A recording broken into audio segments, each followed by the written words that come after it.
other end of the continent. We crossed the border to Tanzania to speak to our correspondent Daniel Kijo on the attack in Kenya and the impact, if any, on that part of the region. Daniel, a very good evening to you. How has it reverberated in that part of the continent, given the fact that Al-Shabaab does enjoy some amount of support in Tanzania? Thank you so much. This incident has been met with a lot of shock. Different high-ranking government officials have shown their shock and disapproval of this terrible act that happened to our neighbor.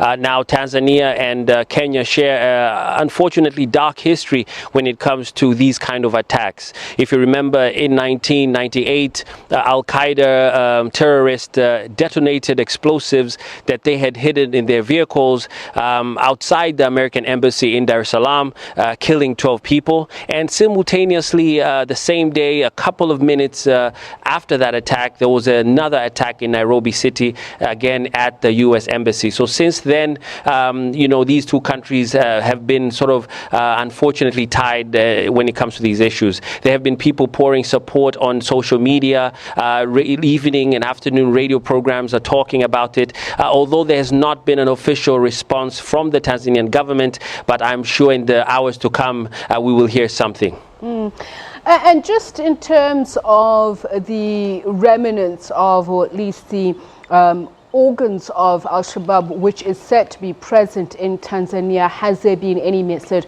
of support for those attacks which Al-Shabaab has claimed in Kenya?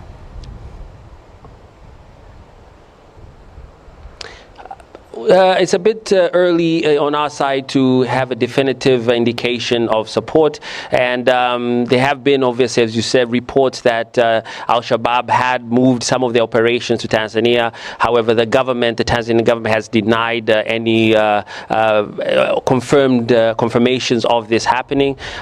We know that since even the last couple of years when Westgate was also attacked in Nairobi, the Tanzanian government took measures to sort of ensure that it controls its borders a bit better. It changed some of its immigration laws to ensure it controls who comes in and who goes out, and just make sure that people who are in the country are registered and they register the local government, etc. But also, even in high population areas like malls and where many people go, there's improved security. So I think Tanzania is learning from these unfortunate events that are happening. But when it comes to Al-Shabaab, there's not been official directive from the government. Just to go back to some of those messages of support that you said coming out from Tanzanians, what exactly are they saying? How are they expressing their support for their fellow Kenyans?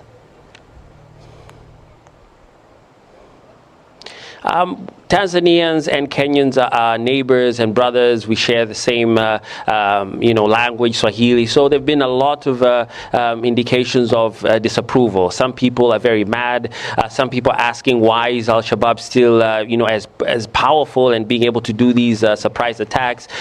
Some people are asking for support from, the international community to make sure that once and for all, Al-Shabaab can be dealt with. So it's been a different wide scope of messaging from different people. We're really waiting to hear what Magufuli's government will say and perhaps what support they can issue to Kenya, the neighbors.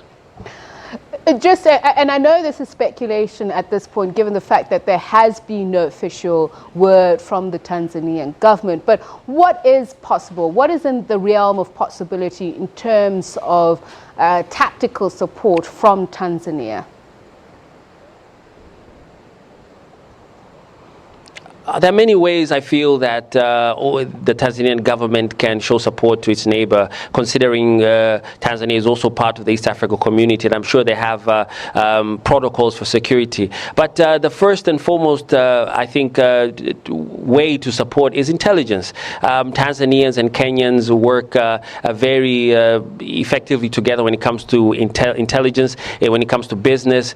So I think Tanzanians might have a part to play if there are any Al-Shabaab above, operations in Tanzania to make sure that they can work together with Kenya to expose them. But at this point, it's really hard to speculate exactly the inner workings of the machinery of the Tanzanian government when it comes to supporting their neighbors.